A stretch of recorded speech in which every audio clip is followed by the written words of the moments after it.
Enter the Timeless Tales library, where stories become whispered lullabies for restless minds. I'm Oliver, your gentle guide through tonight's carefully crafted tale, one designed to quiet the noise of the day and lead you softly into slumber. The Timeless Tales library exists through the generosity of listeners like you.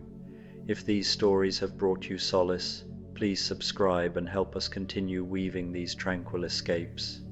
As you find your restful position, comment below and tell me where you're listening from around the globe tonight, and share a destination where you'd love a story to transport you, perhaps a bamboo forest in Japan, the rolling hills of New Zealand, a candlelit castle in Ireland, or floating among the fjords of Norway. Your dreamed journeys spark the inspiration that keeps our beloved library glowing bright. Step aboard the Midnight Express and journey through moonlit mountains toward ancient castles.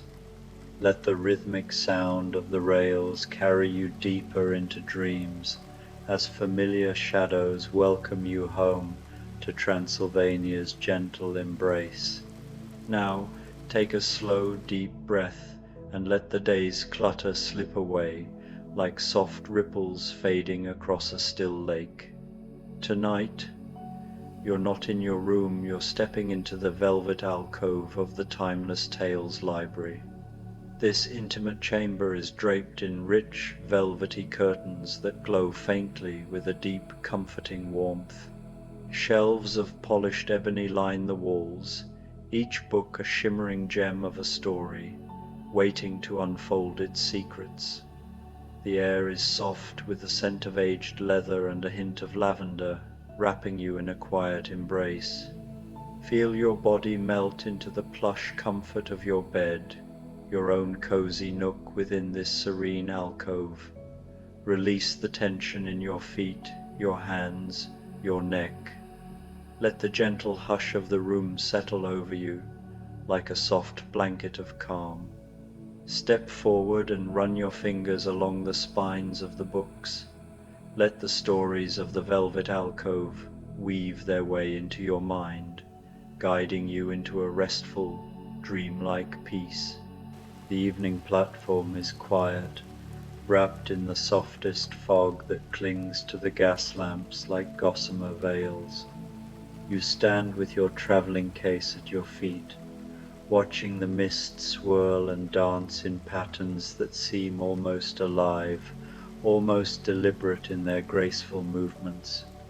The station clock shows 11:30, and somewhere in the distance you hear the low, mournful call of a train whistle, rich and resonant, like a cello's deepest note, sustained across the darkness. You've been waiting for this train, though you cannot quite remember when you first learned of its schedule. The ticket appeared in your coat pocket 3 nights ago, embossed with silver ink that caught the moonlight. The Carpathian Express. Departure 23:45. Destination Transylvania. The letters seemed to shimmer as you read them, and you knew, with the certainty that sometimes arrives in dreams, that you were meant to make this journey. The whistle sounds again, closer now, and you see the first gleam of brass and polished wood emerging from the mist.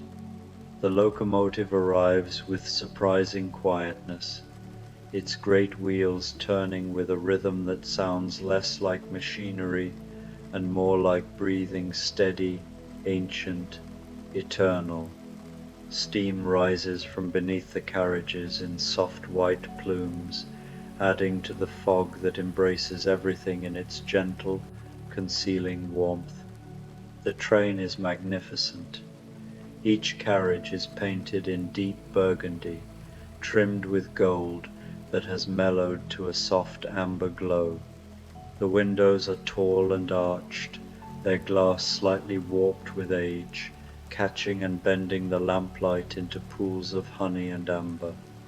Ornate scroll work decorates every surface, patterns of vines and roses and creatures that might be bats or might be angels. It's difficult to tell in this light, and somehow the ambiguity feels exactly right. A conductor appears beside you, though you didn't see him approach. He is tall and distinguished, with silver hair swept back from a high forehead and eyes that hold the quiet wisdom of countless journeys.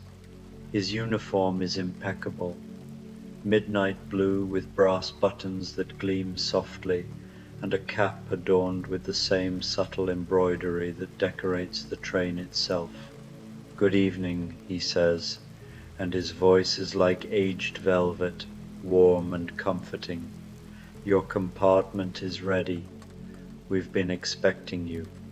He takes your case with old-world courtesy and gestures toward the nearest carriage. The steps are brass, worn smooth by generations of travelers, and they feel solid beneath your feet as you climb aboard. The door opens soundlessly, and you step into a corridor that seems to extend much farther than the exterior of the carriage would suggest, but this doesn't alarm you. Tonight, the usual rules seem gently suspended, as if reality itself has decided to rest. The corridor is lined with rich mahogany panels, polished until they reflect the warm glow of the oil lamps that hang at intervals.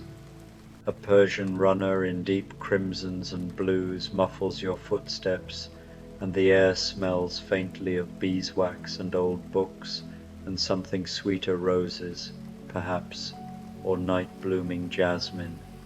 The conductor leads you to a compartment midway down the corridor and slides open the door. Inside, the space is a perfect sanctuary.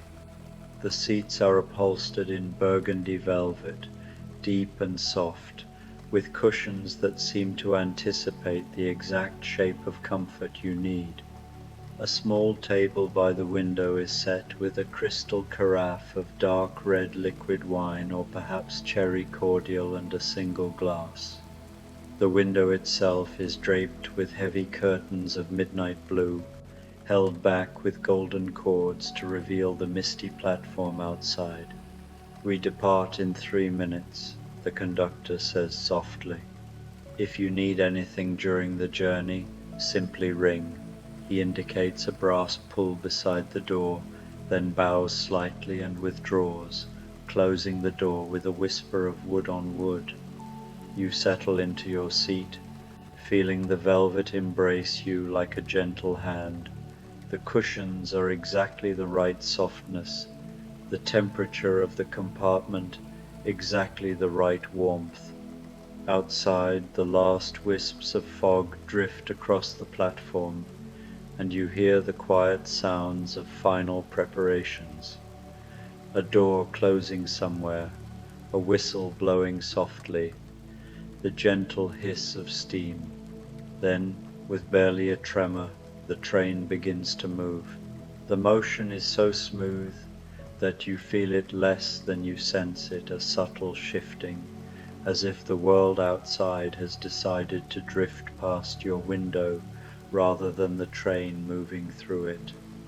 The platform slides away into mist, and within moments you're gliding through the outskirts of a town you don't recognize, but that feels deeply familiar. Narrow streets lit by gas lamps, old houses with peaked roofs, gardens where night flowers bloom in shades of white and silver. You pour yourself a glass from the carafe. The liquid is deep ruby, almost black in the dim light, and when you sip it, the taste is rich and complex, dark cherries and autumn spices, warmth that spreads gently through your chest. You settle back and watch the landscape transform beyond your window. The town gives way to countryside, and the countryside to forests. The trees are tall and ancient, their branches creating intricate patterns against a sky where stars are beginning to emerge like diamonds scattered on dark velvet. The moon is nearly full, riding high above the tree line, painting everything in shades of silver and shadow. The train's rhythm becomes more pronounced, clickety-clack, clickety-clack, a lullaby written in rails and wheels, in metal and motion. Time seems to soften and stretch. You watch the forests pass, occasionally glimpsed meadows where mist pools like milk, distant lights that might be farmhouses or might be something else entirely. The wine in your glass catches the moonlight, glowing like a captured ruby, and you sip it slowly, feeling each taste spread warmth and peace through your body. There's a gentle knock at your compartment door, and before you can respond, it slides open to reveal a woman of extraordinary elegance. She wears a gown of deep emerald silk that seems to shimmer with its own light, and her dark hair is swept up and adorned with a single black rose. Her face is pale and beautiful, with eyes that hold depths of night sky and knowing. "Good evening," she says, her voice like silk brushing against silk. "I am Lucy. I hope you don't mind the intrusion, but I noticed you were traveling alone, and the journey to Transylvania is always more pleasant with conversation." You gesture to the seat across from you, and she glides in, settling with a grace that seems almost to defy gravity. She regards you with a gentle smile. "Your first journey on the Carpathian Express?" she asks. You find yourself nodding, though you're not entirely certain this is true. There's something familiar about all of this, the train, the mist, even Lucy herself, as if you've dreamed it before or will dream it again. "It's a special route," she continues, gazing out at the moonlit landscape. "It runs only when needed, only when someone requires passage between the worlds of daylight and the realms of gentle shadow. You'll find all sorts aboard tonight. We're all travelers between states of being, you might say." As if in response to her words, the train enters a tunnel, and for a moment everything goes dark except for the warm glow of the compartment lamps. The sound changes, becoming deeper, more resonant, the rhythm of the wheels echoing off stone walls. When you emerge on the other side, the landscape has transformed entirely. You're climbing now, winding through mountain passes where peaks rise like cathedral spires against the stars. The valleys below are filled with mist that glows silver in the moonlight, and occasionally you glimpse a castle on a distant crag, its towers and turrets outlined in starlight. The air that seeps through the window sills is cooler now, carrying scents of pine and stone and snow. Lucy watches you with those knowing eyes. You feel it, don't you? The thinness of the veil here. In these mountains, time moves differently. Past and present exist side by side, like reflections in still water. That's why we can make this journey, because here anything becomes possible when wrapped in the gentleness of night. The train's whistle sounds that same deep, mournful note, and Lucy stands with fluid grace. "I should continue my rounds," she says, "but you're welcome to walk through the carriages, if you like. Everyone aboard is friendly, in their way. We're all heading to the same destination, after all." She leaves as quietly as she arrived, and you sit for a while longer, watching the mountains scroll past. The wine has left you feeling warm and pleasantly drowsy, your limbs heavy with relaxation. The train's rhythm is hypnotic, clickety-clack, clickety-clack, and you feel yourself swaying gently with the motion, as if being rocked in caring arms. Eventually, you rise and slide open your compartment door, stepping into the corridor. Other doors are open along the passage, revealing glimpses of other travelers. In one compartment, a distinguished gentleman with silver-streaked hair and a pointed beard sits reading by lamplight, his fingers long and elegant as they turn the pages of an ancient book. He glances up as you pass and nods with courtly grace, and you see his eyes are kind despite their otherworldly gleam. In another compartment, 3 women sit together, their gowns of white and cream creating a tableau of ethereal beauty. They're laughing softly over some shared secret, and when one of them sees you watching, she smiles and raises a glass in greeting. Her smile is warm, welcoming, with nothing but gentleness in it. You continue down the corridor, through the door that connects one carriage to the next. The joining platform sways slightly, and cold mountain air rushes up from below, carrying the scent of distant snow. Then you're in the next carriage, which seems to be a dining car. Here, tables are set with white linens and gleaming silverware, and soft candlelight creates pools of amber warmth. A few passengers sit at the tables, engaged in quiet conversation over cups of tea or glasses of dark wine. The atmosphere is one of peaceful camaraderie, of souls who have found themselves in the same gentle current and are content to drift together. At the far end of the dining car, standing beside a samovar of steaming tea, is a man who can only be the Count himself. He's tall and commanding, dressed in black with a crimson cravat, and his presence fills the space without dominating it. When he sees you, his face lights with genuine pleasure. "Ah, our newest passenger," he says, his voice deep and rich as the wine you've been drinking, touched with an accent that speaks of distant lands and ancient times. "Welcome, welcome.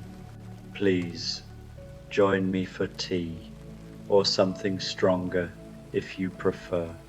You approach, and he gestures to a comfortable chair beside a window. He pours tea into a delicate cup. The liquid is dark as midnight, and when you sip it, it tastes of bergamot and mystery, with sweetness underneath. The mountains are particularly beautiful tonight, the Count observes, gazing out at the passing peaks. "We're entering Transylvania proper now. Can you feel it? The way the air changes, becomes somehow thicker with dreams and memory. You can feel it. There's a quality to the darkness beyond the windows now, a density that's not oppressive but rather comforting, like a blanket of shadows tucked carefully around the world, keeping it safe while it sleeps. The night here has substance and presence, as if it's a living thing that breathes with the rhythm of the mountains, that watches over the valleys with ancient benevolence. You press your hand against the window glass and feel the coolness there, the slight vibration of the train's movement, and beyond it, the vast embrace of Transylvanian night. "Many people fear my homeland," the Count continues softly, his voice barely above a murmur, as if speaking too loudly might disturb the peace that surrounds you.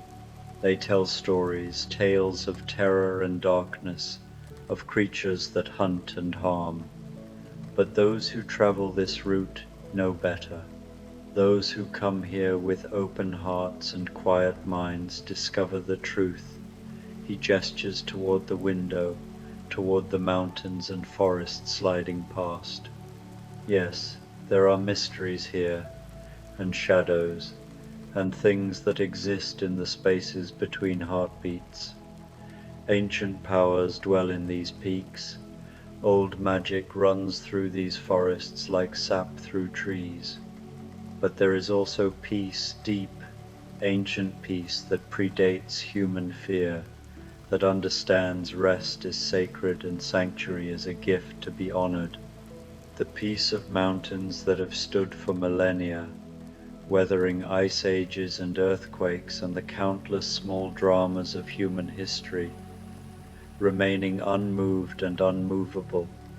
The peace of castles that have weathered 1,000 storms and still stand strong, their stones remembering every generation that sought shelter within their walls.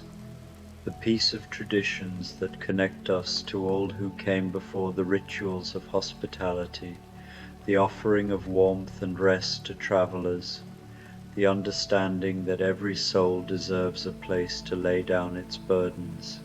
He sips his own tea, holding the delicate cup with surprising gentleness, given the size and strength evident in his hands. His eyes are reflective, thoughtful, gazing into depths of memory that stretch back further than you can imagine. On this train, we're all the same, you know, he says, and there's something profound in his tone, something that makes you listen more carefully.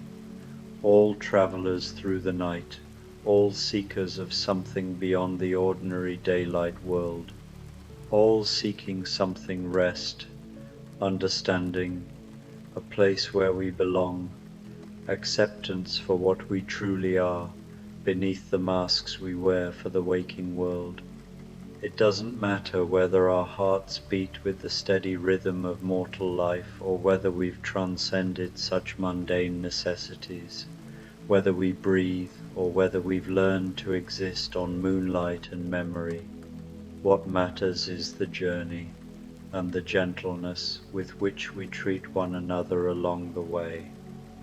What matters is that we recognize in each other the same yearning for peace, the same weariness that comes from carrying ourselves through the demands of existence, the same hope that somewhere, somehow, we might find a place where we can simply be. The train rounds a curve, the motion smooth as silk, despite the narrowness of the track. And suddenly, you're traveling along the edge of a precipice that makes your breath catch not from fear, but from the sheer dramatic beauty of it. Below, the drop falls away into silver mist and moonlight, seeming to descend forever into valleys lost in shadow and mystery. You can see the mist moving slowly, swirling in patterns that might be wind currents or might be something else, something alive and aware. Above, the mountain rises in vertical walls of ancient stone, layers of rock that tell stories of epochs beyond human reckoning, striations of grey and darker, grey and black, all painted silver by the moon. And ahead, clinging to a crag that juts out over the void like a ship's prow thrust into an ocean of air, you see a castle. It's magnificent, all towers and battlements reaching toward the stars, flying buttresses that arch and soar with the grace of frozen music, narrow windows that glow with warm golden light, like eyes watching over the mountain passes. The architecture is impossible, defying gravity and reason, built in an era when builders were also dreamers and believed that stone could be taught to fly. Turrets spiral upward, their conical roofs topped with iron weather vanes shaped like dragons and wolves and creatures from old legends. Walls rise sheer from the mountain rock as if they've grown there rather than been built, as if the castle is simply the mountain's way of reaching toward heaven. But despite its impossible grace, it stands nonetheless, solid and eternal, as much a part of this landscape as the peaks themselves. It has been here for centuries, and will be here for centuries more, offering refuge to those who need it. The train begins to slow, the rhythm of the wheels changing pitch, becoming more measured, more ceremonial, as if approaching something sacred. "Ah," says the Count with satisfaction, and you hear in his voice the deep pleasure of coming home, of returning to a place that knows him and is known by him completely. We're approaching the first stop, Castle Dracula, my home, and a resting place for weary travellers across more centuries than I care to count. You're welcome to disembark here if you wish, to explore, to rest in rooms that have sheltered travellers since before your grandparents' grandparents walked the earth. Or you can continue onward. The train makes several stops throughout Transylvania, each one a different sanctuary, each one offering its own particular peace. There is no obligation, no expectation, only invitation. You feel no pressure in his words, only gentle offering, only the warmth of genuine hospitality extended without conditions or demands. The train glides to a halt with barely a whisper of brake on wheel, stopping at a platform that seems to have been carved from the mountain itself, or perhaps was always there, a natural formation that simply waited for someone to recognize its purpose. The platform is wide and solid, the stone worn smooth by countless footsteps over countless years. The stop is sheltered by an overhang of natural stone that arches overhead like a cathedral ceiling, protecting travelers from the elements while still allowing them to see the majesty of the mountain night. Torches burn in iron sconces mounted in the rock face, their flames dancing in the mountain wind but never guttering, never going out, casting pools of warm orange light that push back the shadows. "I think I'll stretch my legs," you find yourself saying, the words coming naturally, easily, as if you've been waiting all evening to explore this place. The Count smiles, and his smile transforms his face, makes him seem less imposing, more approachable, though no less majestic. Excellent. The castle is always open to friends, and you are most certainly a friend now, having shared tea and conversation on this journey. Take your time, explore wherever your curiosity leads you. The train will wait. It always waits for those who need it to wait. Time moves differently here, more gently. There's no hurry, no schedule to keep except the one your own spirit sets.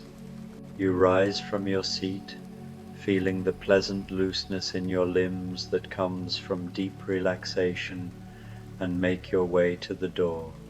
The Count rises as well, old world courtesy evident in the gesture, and precedes you to the exit, holding the door as you step down onto the platform. You disembark into air that's crisp and clean, and almost startlingly fresh after the warmth of the train car. It tastes of high altitudes and ancient stone, of pine forests and snow-touched peaks, of air that has never known pollution or the crowded breath of cities. The platform is quiet, except for the soft crackling of the torches and the occasional whisper of wind through stone corridors, not an ominous whisper, but a peaceful one, like the breath of the mountain itself, like a lullaby sung in a language older than words. A path leads upward from the platform, wide steps carved into the living rock with care and skill, their edges worn into gentle curves by centuries of feet ascending toward sanctuary.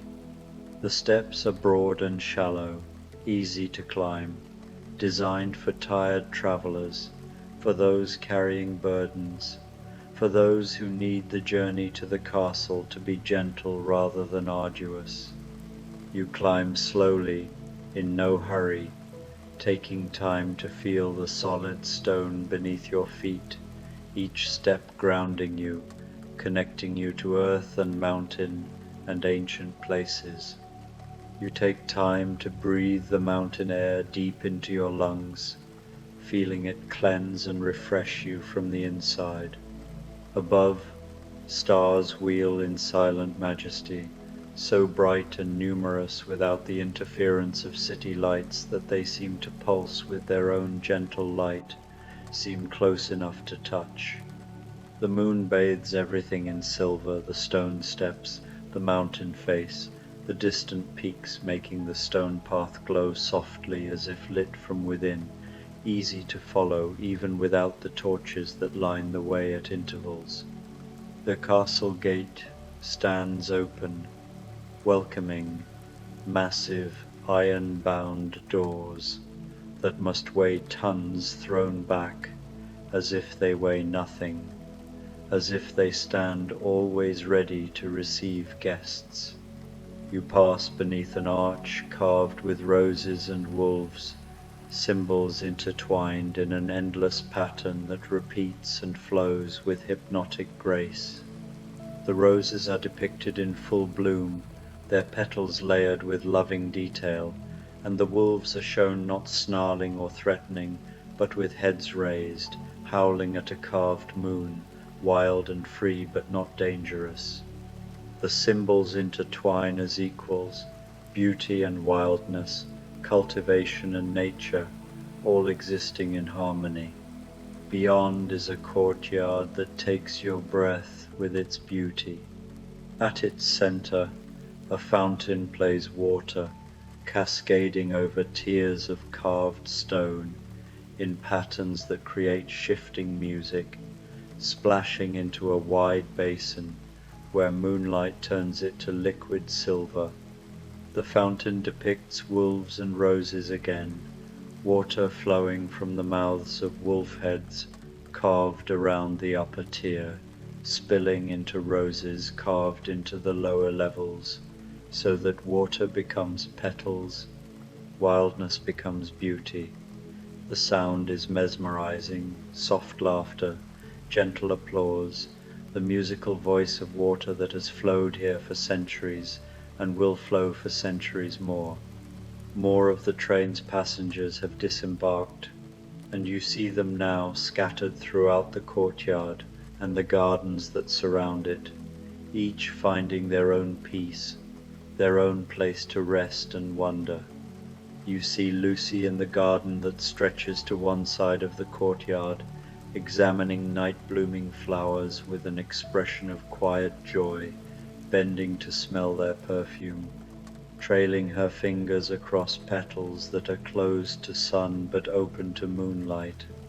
The three women in white drift across a balcony above, their gowns seeming to float around them, their laughter soft as bells as they point out architectural details to one another, delighting in the artistry of stone and ironwork. The distinguished gentleman with the beard stands by the fountain, trailing his fingers in the water, watching the ripples spread in silver circles, looking peaceful and content, as if he's found exactly what he was searching for, without quite knowing he was searching at all. You wander through the courtyard and into the castle proper, passing beneath another archway where stone gargoyles keep their eternal watch with expressions that seem almost benevolent in the moonlight. The halls are vast but not empty. Everywhere there are signs of life and care, of a home that has been tended with love across countless years. Tapestries hang on the walls, depicting forests and mountains in threads that shimmer with preserved color. Wolves running beneath full moons, with their heads tilted back in silent song. Roses blooming in impossible colors, midnight blue and silver white and deep purple that seems to hold its own luminescence. The stone floors are covered with runners that muffle your footsteps, making your passage through these ancient corridors feel like floating. Candles burn in candelabras mounted at intervals along the walls, their flames steady and warm, never flickering despite the occasional breath of air that whispers through the halls. The air itself smells of beeswax and old stone, and roses, that perpetual scent of roses that seems woven into the very fabric of this place. You pass doorways that open onto other rooms, a music room where a grand piano sits, with its lid raised, moonlight gleaming on the keys, a gallery where portraits gaze down with knowing eyes, their subjects dressed in the fashions of centuries past, a conservatory where night-blooming plants grow in wild profusion, their white and silver blossoms releasing perfume that makes you feel even more drowsy and peaceful. Each space invites exploration, but you're drawn onward by some gentle instinct, following the corridors deeper into the castle's heart. You find yourself in a library, and it's like stepping into a dream of what a library should be, the perfect distillation of every library you've ever loved, every quiet sanctuary where knowledge and peace coexist.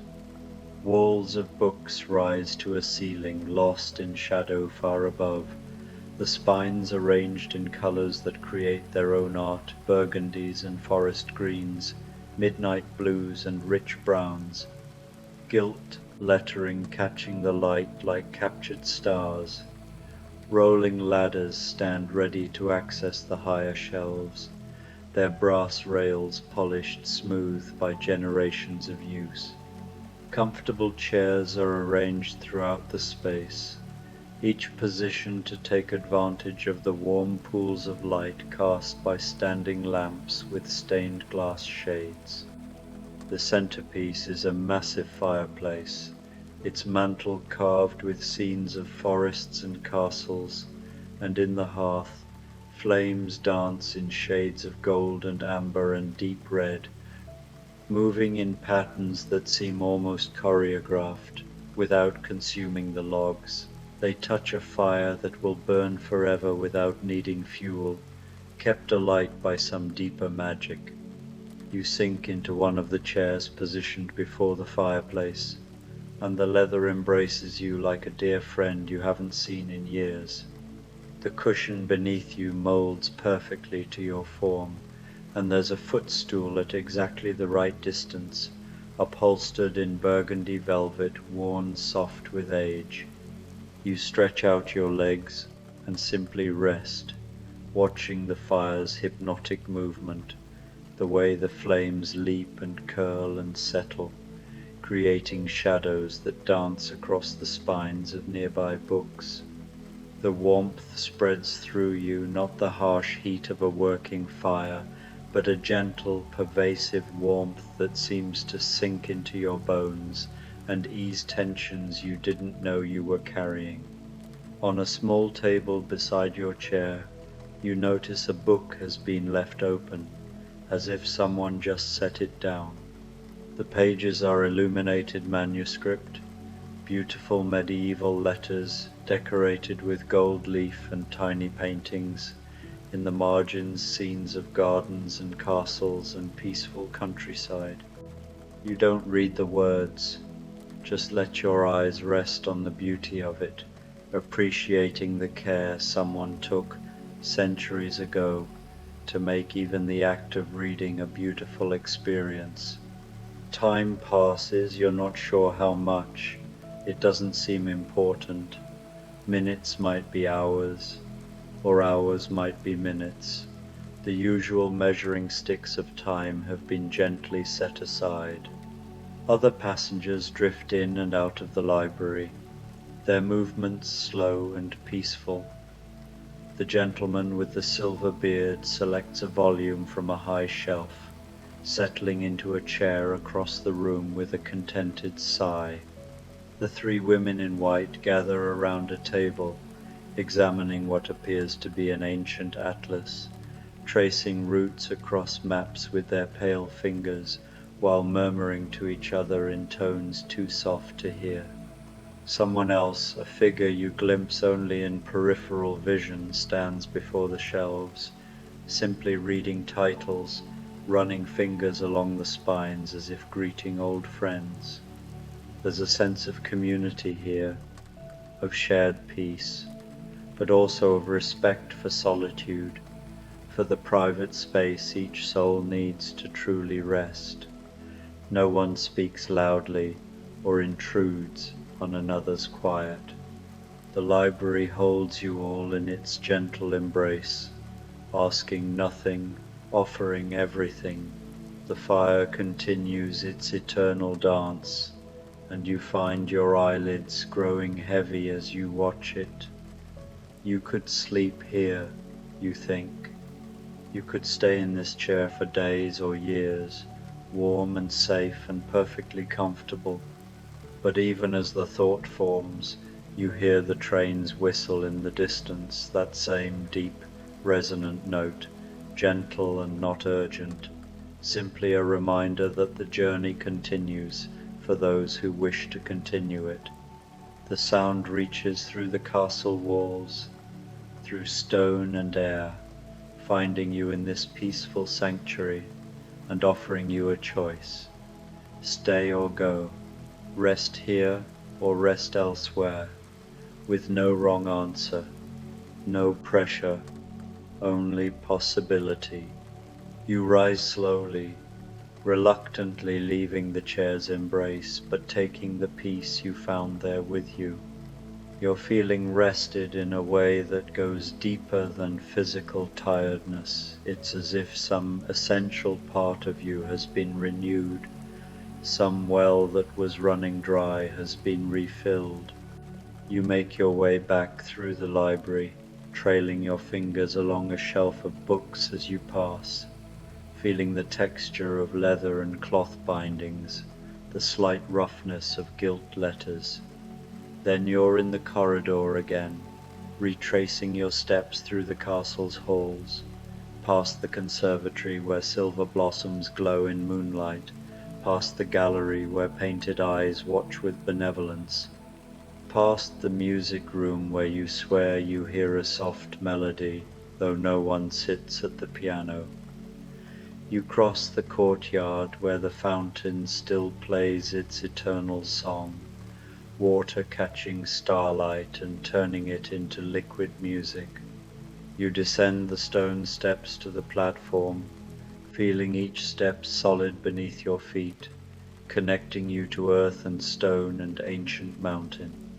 The Count is there, seeing off his guests with the same warmth he welcomed them, standing tall and dignified beneath the torchlight. He bids farewell to Lucy, who kisses his cheek with obvious affection before gliding toward the train. He clasps hands with the silver-bearded gentleman, some wordless communication passing between them. When he sees you approaching, his face lights with genuine warmth. "Safe travels," he says to you, bowing slightly, his crimson cravat catching the torchlight. "May your dreams be peaceful, and may you always find your way home to places that offer rest." The castle stands always ready to welcome you back, should you need sanctuary again. The door is never locked to friends, and all who travel the Carpathian Express are friends to this house.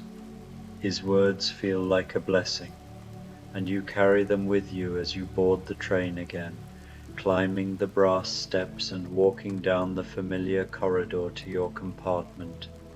You find it unchanged, though somehow the cushions seem even softer now, as if they've learned the exact shape of your comfort, and the light even warmer, more golden, more welcoming.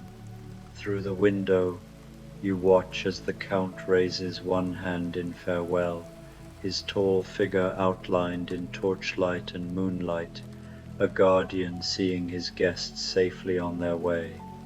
The whistle sounds, a long, gentle note that seems to embrace the entire mountain, and the train glides into motion once more, pulling away from the castle platform with that same impossible smoothness. You settle into your seat and watch as Castle Dracula grows smaller behind you, its towers and battlements etched against the star-filled sky, warm lights glowing in its windows like promises of perpetual welcome. Then you round a curve in the mountain, and the castle disappears from view, though its peace remains with you, woven into your very being, a gift that will travel with you wherever the night takes you next. You understand. The journey was never about reaching Transylvania. It was about letting go of the day, releasing tension, and allowing yourself to be carried into rest by these gentle guides, these kind shadows. The Count approaches, and with him are all the passengers you've seen and some you haven't, a gathering of peaceful souls who exist to help others find rest. Sleep well, he says, and his voice is like the softest darkness, warm and safe. Let the night hold you gently, let dreams carry you where they will, and know that you're safe, protected, welcomed in this place between places. They begin to fade, not disappearing, but rather becoming part of the darkness itself, part of the peace that surrounds you. The train's whistle sounds one last time, soft as a sigh, and you watch it glide away into shadow, carrying its warm lights and gentle rhythms back to the waking world. You're alone now in the Valley of Sleep, but you don't feel lonely. The darkness is companionable, filled with the presence of all who've rested here before and all who will rest hereafter. You find a place soft as clouds, warm as summer nights, deep as the ancient peace of mountains, and you settle into it. Above, stars wheel in their eternal dance. Around you, gentle darkness enfolds like wings. Beneath you, the earth holds you steady and sure, and within you, your breathing slows, your heartbeat softens, your thoughts drift like mist over a mountain valley, dispersing into peaceful nothing. The journey is complete.